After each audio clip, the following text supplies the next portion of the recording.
Hello and welcome everybody. This is our new podcast. We're back and one of our special guests, our first special guest to jump on and talk with us today about goalkeeping and the modern goalkeeper within the game is Jill Loyden. Jill Loyden is an ex-professional goalkeeper, played at pretty much every level in the game.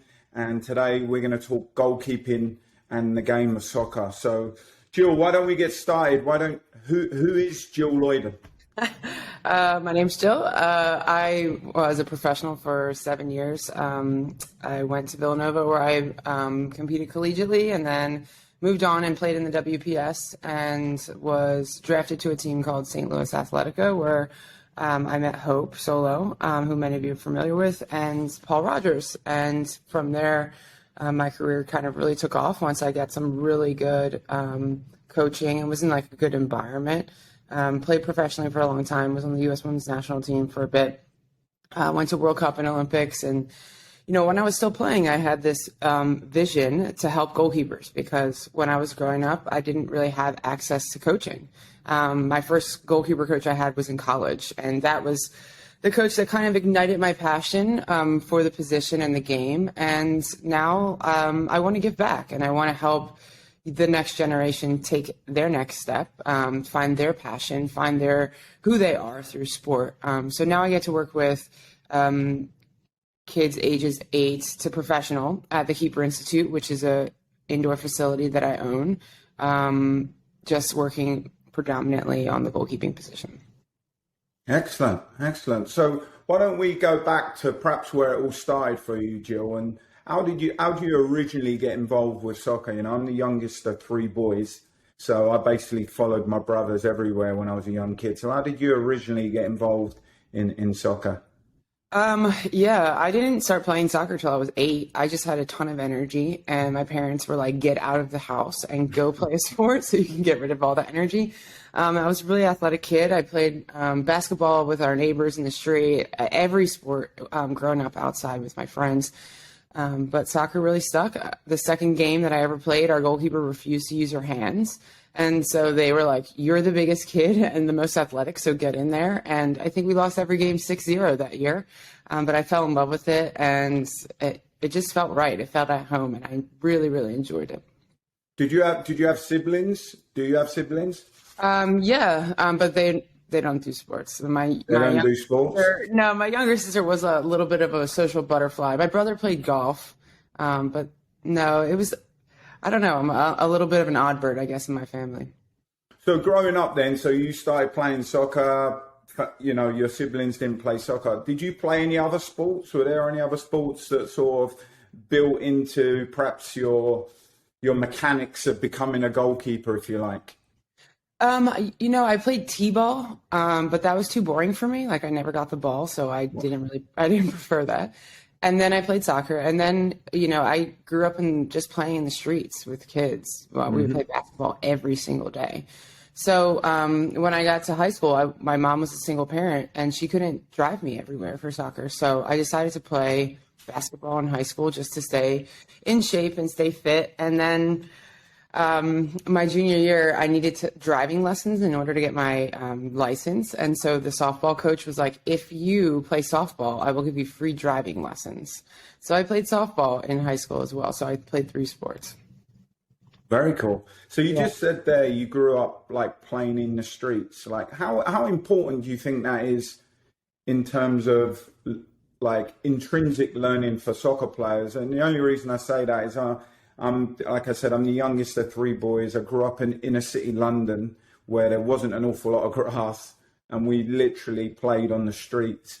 And I feel like that was such an important part of my introduction to the game. And it's something that you don't see an awful lot here in the States. So how important do you think that was part of your, you know, introduction to the game? Yeah, I didn't play soccer in the streets. No one played soccer. I would have to find only my soccer friends would actually play soccer, and I didn't live near any of them. So I just, my parents didn't want me in the house, so they told me to go outside, and I enjoyed playing basketball with my friends. And I think a big thing now for goalkeepers that we believe is that we don't want to specialize goalkeepers at a young age. And so I was like 10, 11, 12 years old playing outside basketball with my friends. We don't want goalkeepers to just specialize in the position that young. We want to help goalkeepers develop what we call physical literacy. So just as you're developing your vocabulary in speech class or English class, you develop physical literacy, a vocabulary of movements, essentially, at a young age. And the more movements that you can do and like manipulate your body, the easier it is to recruit those movements and specialize them when you're a little bit older. So for us, even when goalkeepers come in and they're 8, 9, 10, 11 years old, every time they come in, we do some kind of physical development in our warm-ups. And that's not ladders, that's not rings, that's obstacle courses and dodgeball and things that players are having to manipulate their bodies and move their bodies and have fun and joy, races, tags, all those types of things. Because the more you develop that athleticism at a younger age, the easier it is to recruit those movements, to specialize them, and be able to manipulate your body in any certain ways. And what I find with some of the pros that I work with is I could tell Kaylin Sheridan, hey, why don't you try this? And the next rep, she can try it, because she just has this understanding of her body and how to manipulate her body. And I think that for her as well, she played a ton of sports when she was younger. And so that athleticism and that vocabulary of movement is built up and now being, ushered in the right movements for her as a goalkeeper. Yeah, I mean, one of the things I love about social media is, I started following your account a while back. And when you talk about, certain movements that a goalkeeper needs, or in order for a player to develop and grow as a goalkeeper, I've stolen some of your goalkeeping exercises and built them into field playing exercises. So an example is, I think one of your exercises was, goalkeeper dribbles down the middle, there's goals either side, and the goalkeepers either side have to try and block the goals with a person in the middle. And I changed that into a defending exercise where player dribbles down the middle, they can score either side, and there's a defender trying to block shots or whatever it is. And it's realistic movement as opposed to the game, as opposed to standing in line and just pumping balls at a goalkeeper, which I'm not an expert on, but realize that doesn't quite look like a game. So the idea of playing street soccer or growing up playing on the streets and then tailoring those movements into your training exercise or your training environment is important. And I like the fact that you said, you compared it to working with pros and working with younger children. I think sometimes we see a lot of, I train pros and this is what they do, and I'm going to show you and do the same with you as a kid.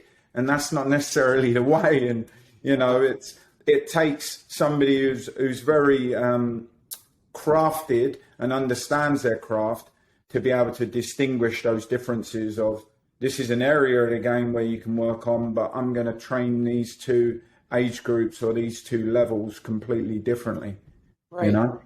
Yeah, I think that's a big miss that I hear people say quite often in the goalkeeper world is I train pros and kids the same. And I think people tout that as like a badge of honor sometimes. And I'm like, but it's completely different. The understanding that a pro has is completely different than someone who's a novice. And they might be watching the same game, but they're seeing completely different things. And our job is to help scale back learning for that younger player or less experienced player, so that they can understand more of the principles of the game. And to me, as when we train, when we coach, the fundamentals that people say at a less experienced age, you would think they would be catching or like, I don't know, front smothers or diving, but we think the fundamentals at the younger ages and less experienced players is actually more related to game understanding. So positioning, things of that nature. So the decisions that they make, why wouldn't we train the decision first and then the final action? So the fundamentals for us with the less experienced players are definitely the decision-making pieces. And as they grow and get older and they physically develop, then obviously the technique becomes a bit more important. But at the younger ages, we want them to understand a bit more about the game. And obviously, It's interesting you say that, because that's like a big debate, in training now, in the training environment, that do we teach technique first or do we teach decision making? And there's people who say decision making, there's people who say technique, and I think it's such a fine balance, But it's interesting coming from a goalkeeping perspective, because I totally see it. Like, I've started working with a new team, and I have a great goalkeeper his decision making is brilliant. But then the other side of things is he can clean up on certain areas with regards to technique. But he's a little bit older, and some people say, well, I should have learnt the technique and then he would be an even better goalkeeper. It's such a fine balance. But it's interesting you say that, coming from a goalkeeping perspective, and even from the fact of working with young children first as well, like training the decision-making part younger and then working on the technique perhaps as they get older. yeah, I mean, when we work with 10-year-olds, they're not physically developed as someone who's 16. So the way that you're going to use your body at 10 and the way you're going to use your body at 16 is going to be completely different. So why would I teach something at age 10 that's not going to be relevant to when you're 16? It doesn't make sense, right? So why not teach the fundamentals of decision making, like where to set yourself? That's really important. So we can work on where do you set yourself, but also work on the technique of a front smother at the same time. So why wouldn't I do that? Or why would I force someone to move a certain way that at age 10 over cones or over ladders or something that is not going to be the same way as they move when they're older? So for us, it's more about understanding there's a few things that we want everyone to experience when they come to TKI. We want everyone to enjoy themselves. Okay, that is the most important thing. Joy and playing is the most important thing. We want that 10-year-old player, we want that pro to enjoy what they do so that they continue to be curious. Like, I really like endurance biking. Like, I started picking that up recently and I really like it. And so you know what I do when I go home? I look up endurance biking. I research it. I read about it. I'm curious about it. I like it. That's what we want for our goalkeepers. We want them to be more curious. We want them to enjoy what they do because they're going to get better at it, right? Number two is we want them to walk away a better person or player than when they came. So when they walk in the door, maybe they're a little bit more knowledgeable about whether to come out or whether to stay. Maybe they can't do it yet, but they have a better idea or a better understanding. Or maybe they understand about themselves. Hey, I get really frustrated and I get quiet. And so I know that about myself now, so I'm going to continue to work on that. So 1, have fun. 2, leave better than when they came. And 3, understand more about their strengths. Okay. So many times people come in and they're like, my coach told me I need to work on this, this, and this. I need to get better at this. And I'm like, well, what are you good at? And it's like a blank stare. They have no idea. And so if you don't know what you're good at, how do you play to your strengths, right? How do you know what decision to make based on what you like, what you're really good at? So when people come to TKI, that would be like our main focus. Enjoy what you do, learn something new about yourself, and understand better what your strengths are, sharpen those strengths. Yeah, I remember a once famous coach writing a book called Catch and Being Good, and that's so important. I think sometimes we go into our training environments, this is what we don't do, this is what we're not good at, this is what we need to be better at, instead of saying, this is what we're really good at.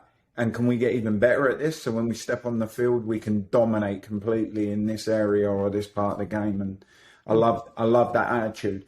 So what was like, so you went from playing soccer at high school, growing up playing soccer at high school, you went into the collegiate environment playing for Villanova. What from that environment then sort of really made you think, right, I want to step in and I want to be a professional? Was there anything else when you was at college where you thought maybe I want to go into this profession, or was it always from college you wanted to step into the professional environment? So when I was 10, I was really lucky that we had family in Atlanta. And so my grandmom took me to the Olympics that were in the U.S. I think it was 94, 96, I can't remember, 96. And I saw our U.S. women's national team win a gold medal. And I was like, Nana, I want to do that. And she laughed at me and she was like, yeah, come on, like, keep dreaming. So like, that was kind of always like in the back of my mind that was something that I really wanted to accomplish. But like after I was 10 and left that environment, it wasn't like an everyday focus of mine. I just really genuinely liked playing football, And I told you I come from a single parent home. I'm from like the middle of nowhere in New Jersey. No one knew who I was. I played ODP and like on a club team, and I was really only recruited by two colleges. That was it, Rutgers and Villanova. I only had two choices. If neither team could give me a scholarship, I was probably not going to go to college. I'm the first person in my family to go to college and complete college, and I didn't know anything about college. I got there. I thought I wanted to be a physical therapist because I wanted to stay in sports and I also wanted to help people. I knew that about myself. I got to college and I had physics was my first class. I went to my academic advisor and I said, why do I have physics? I want to be a physical therapist. And she said, we don't even have that major. So I ended up being like a biology major. So I got my degree in that. But when I was at Villanova, my thought process was never, I want to be pro. There was no pro league. There was only opportunity to go overseas. I didn't think I was good enough to do that. And so I just played and I was competitive. I loved it. I loved developing every day. I was the first one there, last one to leave. I just couldn't get enough. And my senior year, so I played 5 years there. My senior year, my coach said that they heard that there was going to be a professional league coming back. And he was like, I think that you should try to do that if you want. And I was like, yes, I don't want to go into the real world. I want to keep playing football. This is what I love. This is my passion. But it wasn't coming back until like a year later than when I had graduated. So in the interim, I moved to North Jersey and I played on the Sky Blue W League team. And Denise Reddy, who is a major contributor to my playing career, would get up with me every day at 7 a.m. We would train, and she really helped me understand more about the in-possession aspect of goalkeeping. And I owe a lot of my opportunities to her, and she was like super encouraging to me. And I went to a combine for the WPS, and I did really well, and I got drafted, and that's how that came about. And then, this was history. Yeah. Mm-hmm. Yep. So what were some of the biggest challenges going from perhaps the collegiate environment going into a professional environment? There's tactical challenges, technical challenges, day to day, being a full-time athlete. And I would imagine at that time there was also, the money wasn't amazing, so you might have to do other things. What were some of the challenges you faced as a full-time professional athlete right off the bat? More than anything, it was the challenge, the mental challenge, more than any other thing. Yeah, the grind was hard. It was an 8-month long season, but I loved the game so much. I didn't care. I loved it so much. I couldn't get enough. But the hardest part was I'm playing with now the best players in the world, not just in like the Northeast region. I'm playing with the best in the world, and every day.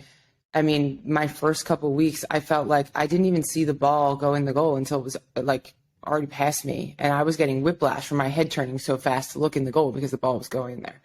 And that is a challenge. Am I good? Do I belong here? What am I doing here? I'm so out of my depth. I'm going to get cut. What am I going to do if I get cut? I'm not going to have insurance. I'm not going to, have a job. How am I going to make money? Am I going to have to move back to my parents' house? Like all of these things.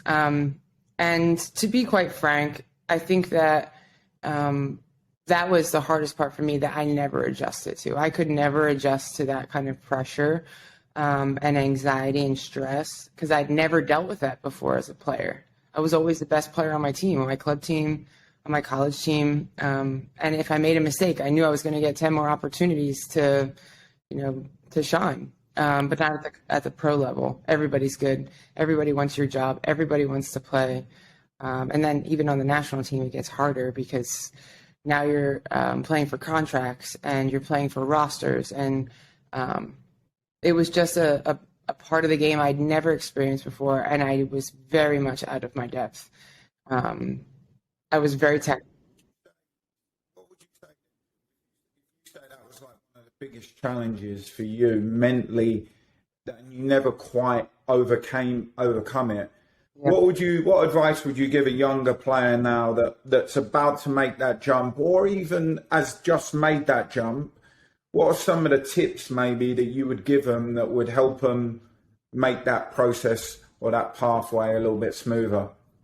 Yeah, I mean, I think my whole world was football.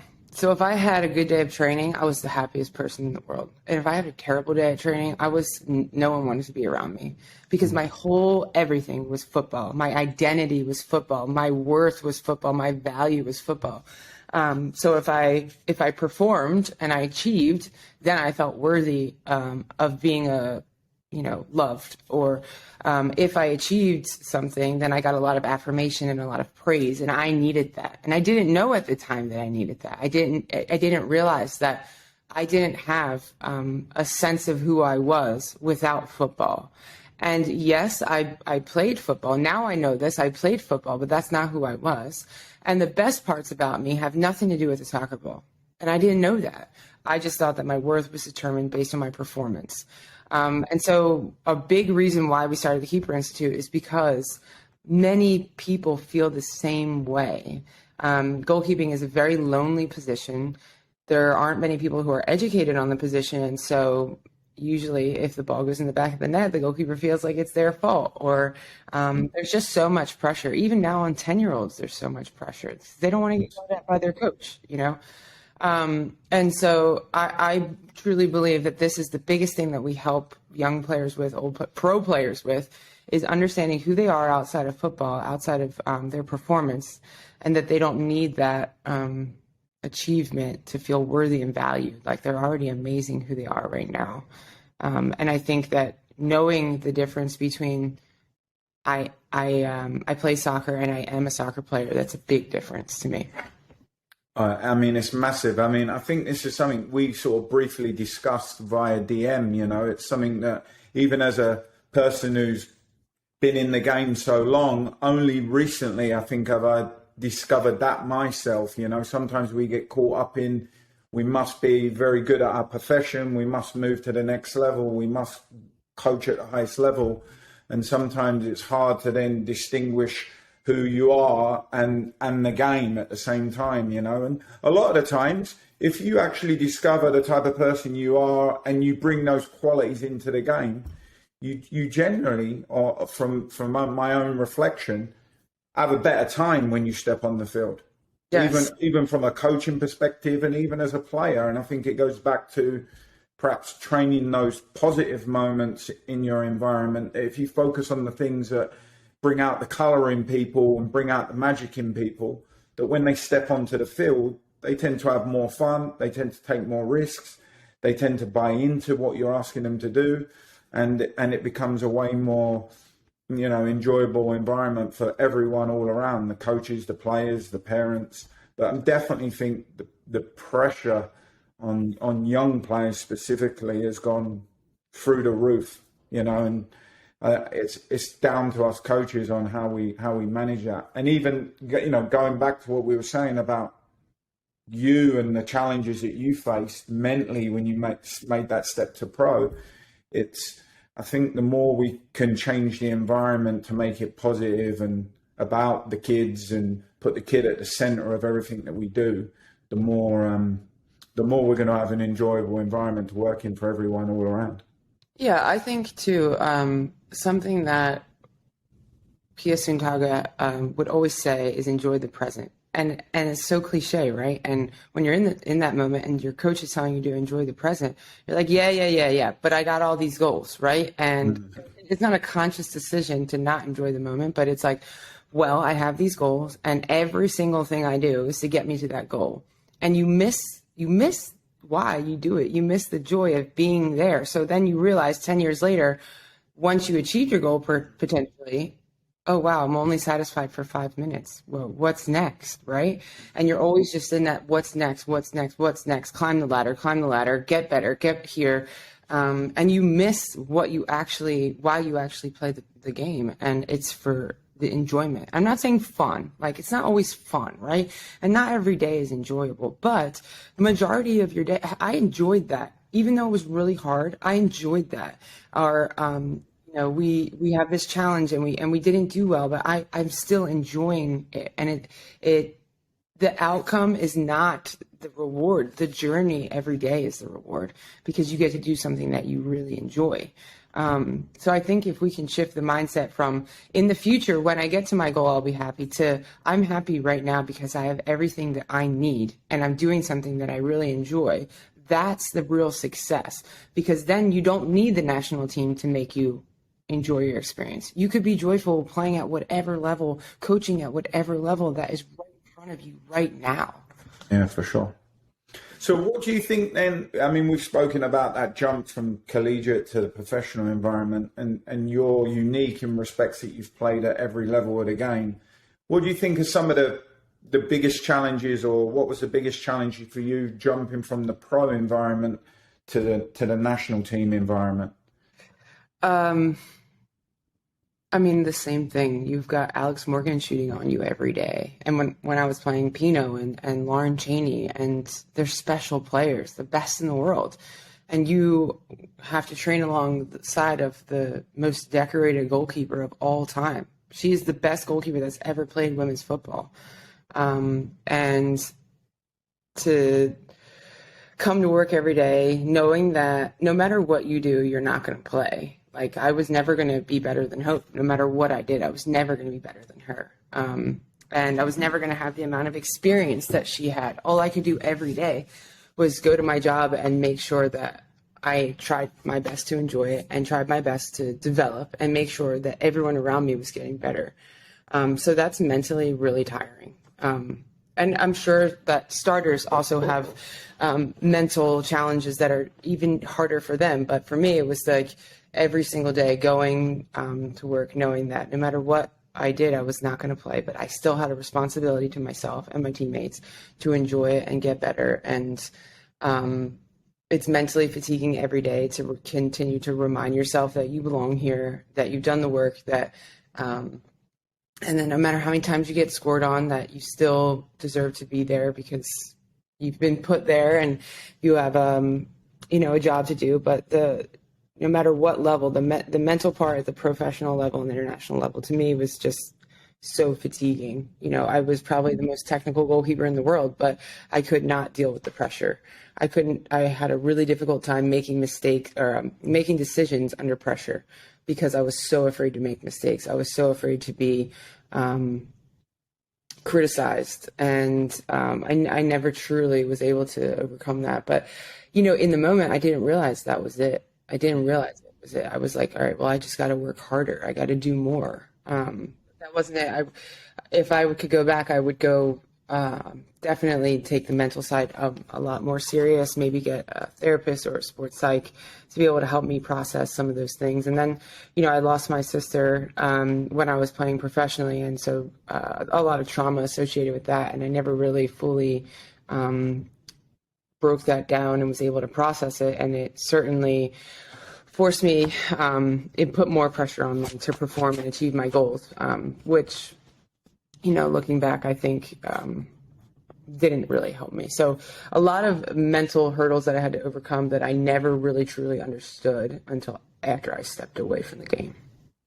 I mean, that's like first of all, I'm sorry that you lost your sister, but it's an incredible, you spoke about not having perhaps the right mindset going from college to pro, and yet when you go from pro to international, you had this incredible mindset that you were probably never going to play in goal, but you still turn up every day and gave 100%. Like, that's an incredible mindset to have for somebody who perhaps felt that was a weak part of a game coming from college to pro, like that part is incredible. And then when you sort of package that together with some of the challenges that you faced in life, to be able to step out constantly and give your all and perform, I mean, that's incredible. What are some of the things, Jill, that, and it may be like that's how you're intrinsically driven, but what were some of the things perhaps that helped you through that time? Was there a coach there? Was it a family member? Was it somebody who was close to you? What were some of the things that helped drive you through that time? I mean, you said you probably, in hindsight, would have got a psychologist or a therapist, and I think those things are all important. I have a therapist myself in life, and but what are some of the things perhaps got you through that time? That's a really good question. You don't have to answer it. No, It's you're good. very curious. Yeah, I speak very openly and transparently because I think that it could always help just one person, or someone can definitely resonate with my experiences that I've been through. And, after I lost my sister, that really shook my entire world, like that biggest understatement. But, after she passed away, I thought to myself, like, what would she want me to do right now? Because right now I feel paralyzed and I'm like, I don't know what to do. I don't have rational thoughts. And so I thought to myself, well, the Olympics are coming up and she would want me to pursue my dreams. And so, weeks after she passed away, I would get up every day, every morning. I would go in the basement. I would work out. I would drive 20, 30 minutes to the nearest Starbucks, and I would sit there all day long because I knew I wouldn't cry in public. But in bed, I would cry all day long. So I left. I went into got coffee, and then I would go back to the gym at night. I would train, I would eat dinner, and I'd go to bed. And that was my life for like 3 months. And I finally went back to the national team, and I got to go to the Olympics, and we won. And it was the hardest day, like one of the hardest days of my life, because I realized that no amount of achievement would ever fulfill me. And I thought like, hey, if I just achieve this goal, if we just win a gold medal, like I had said my whole life I wanted to do, then I'll feel better. Then it will be like that. I will be justified in this, and I will make my family proud. I will make my sister proud. And, it didn't fulfill me. And I think after a lot of introspection, I realized what actually brings me joy is like pouring into other people and loving on other people. And like, being a professional athlete is amazing. And I'm so grateful for my experience, but it's all about you being a pro. What you eat, what you do off the field, what you do in the gym, every single thing, every minute of every day is just focused on you so that you can prepare your body to perform at the highest level in the world. And, kudos to people who do it for a lifetime, because it just does not fulfill me. What fulfills me is being with people I really care about, with helping people see their potential, with helping people find out who they are through sport, being around my family. I sacrificed my family for my entire career. And so now, like, with hindsight, and a lot of like really diving deep on like what genuinely brings me joy, it's being around people I really care about. And I'll never sacrifice that again, no matter what level, no matter what, team ever wants me to work or whatever. I will never sacrifice that again, because it will only lead to momentary happiness, and it will not bring me sustained joy. Like being around my family fulfills me. That's special. Thanks for sharing that with us, Jill. I mean, I think sometimes we get caught up in, I talk about it a lot, as coaches, we perhaps get caught up in the winning and losing and moving to the next level. And I always say, for me, winning and losing comes and goes. It's such short moments. There must be more to what we're doing, and the fact that you can talk so, openly and honestly about your challenges that you experience, but also what motivates you then as an individual, and that's to work with people and be in an environment where you feel fulfilled. So I really appreciate you sharing that with us. So one of the cool things about that, which sort of moves us into the next part, is you do work with individuals. You are this unbelievable educator working with children all the way through to pros, but you do work with pros now as well. You were a pro and now you work with a pro, and you mentioned you work with some goalkeepers in the NWSL. How do you think the modern goalkeeper has changed? And I say that in regards to perhaps when you played, there was a different style of play. There was different rules. I can't even remember if the pass back rule was in play then. So the modern goalkeeper, their game is completely different. And what do you think some of the challenges are for the modern day goalkeeper, especially in the NWSL, which I think is, and some people might argue this and throw stones at me, I think has gone very direct compared to some of the European leagues, if you like. Yeah. Well, first of all, I think it's changed immensely since I retired I think I retired like 10 years ago almost. And it's immensely changed. Back then, you can just rely on like a great shot stopper, right? And now when you say great goalkeeper, it's synonymous with good shot stopper. You must be a good shot stopper. You don't get to the highest level in the world without being a good shot stopper. So there's other peripheral parts of the game that you need to attend to. And I think, in the NWSL, being able to protect the space in behind and making good decisions and wise decisions is really, really important. And probably one of the hardest parts of the game, because you aren't afforded many opportunities to train that at practice. And so you're relying mostly on your past experience as a young player, as a collegiate player. You're also relying on your experience that you're getting in games for the NWSL. So I think that's probably one of the hardest things to work on. So balls played in behind the back line, and if it's outside the box, that's even harder. But then managing those 1v1 situations. And I think where the game has evolved the most is the sophistication in possession, which is something that I'm super passionate about. I get to work with Kaylin Sheridan, who is, in my opinion, the best goalkeeper in the world and the best in possession. And her ability to break teams down and start the attack from the back gives you a numbers up advantage. And so, back when I was playing, it was like, when in doubt, kick it out. And now we've goalkeepers who are comfortable solving pressure in a multitude of different ways, comfortable in different deliveries and over different distances with different textures. And you aren't a passing station anymore. You are a playmaker. And we see it on the men's side with like Ederson and Allison and obviously other goalkeepers. But to me, that's probably the biggest evolution of the position right now. So saying that then, how would you, so if you was helping a youth coach, for example, design a session, so there's all these theories on designing training sessions when you're working with young players, right? It's goalkeepers go over there with a goalkeeping trainer and then they come back for the game. Mm-hmm. The goalkeepers need to be in the training session because they need to improve their ball work. No, they need to just go to their training session and they can skip a training session with their team. Like, what if you had this perfect training environment?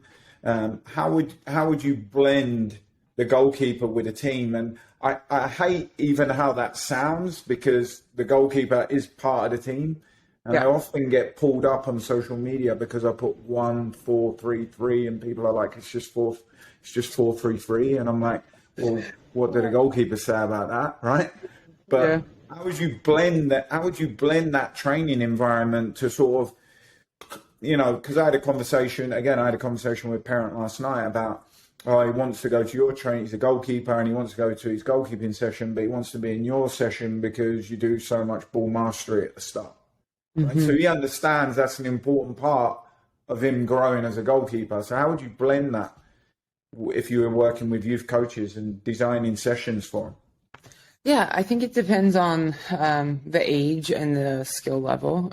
Younger players they need certain techniques. They do to keep themselves safe, really, what it comes down to. So if you have someone who wants to play in goal but also wants to play on the field, let them do that. Let them go to training once a week or twice a week with their goalkeeper coach, but also let them be in their team environment, because they're going to learn so much. And if they enjoy it, isn't that the end game anyway? So I think it depends, and I think it's a mixture of all the things. I definitely think, if there's someone who wants to be a goalkeeper, then they should be getting specialized work outside of what they're getting with their team, because it is almost like a different sport. I mean, we have to use our hands. We have to understand things that outfield players don't have to understand, like how to manipulate your body and land softly so that you don't get hurt, keeping players safe first and foremost. So I do think that it is a blend. I don't think that you're going to be doing any harm by being with the team ever. I think that's always the biggest priority. Is I think if we could do a pyramid, at the bottom would be playing games. The next level would then be with your team at training, and then small group training, and then individual training. And I think sometimes that people and parents flip that pyramid and they think that individual training is the best thing that there is. And I'm not saying that it's not good, but it all has to work together. And the biggest and most important thing to me is that you are making decisions. It's not about how much you're touching the ball. It's about how many decisions are you making in training. So if you're going to training with your team and you're not making any decisions, you're not improving, in my opinion. Or even if you're going to goalkeeper training and you're moving over cones and you're catching a ball, you're not improving. Maybe you are marginally improving, but there are maybe other things that you could do that would not accelerate learning, but like maximize your learning opportunity. Yeah, absolutely. Yeah. So based on the training environment there that you were speaking about, and one of the things, if we look back at what you said at the start about, we spoke about catching and being good. I always try to reflect as a coach, and, I've done all my coaching courses and worked at different levels. But I come back from training sessions and I always write notes down. Well, that didn't work, and this didn't work, or I did that really well, or I didn't think it was going to go that well, but it went really well. What do you think are what is perhaps one of your biggest strengths as a coach? My biggest strength, obviously, is it's really simple. I care about people. I really do. I care about people first and foremost. Like, I try to meet the needs of whoever's in front of me, whether that is they need a hug, whether they need technical work, whatever they need. I try to meet that need as much as possible. And I realize that it's not about me. Like, it's not about me anymore. It's about the players, and whatever they need at that point. It is my job to recognize it and create an environment, foster an environment that they can get exactly what they need. So I would say that's my greatest strength. I also think that I'm a good teacher. And I think that probably is the missing piece of coaching right now. A lot of what I see, I think that we would be much more efficient and effective coaches if we were all better teachers. So I think those are probably my two greatest strengths. And I still am very aware of the areas that I need to work on as much as I can. I'm studying as much as possible, but to me, I play to those two strengths as often as possible.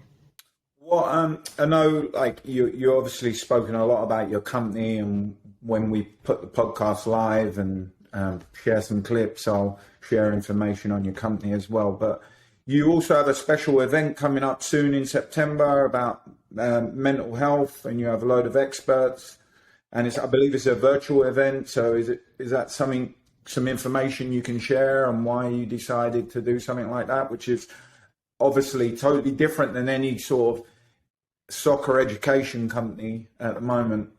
Yeah.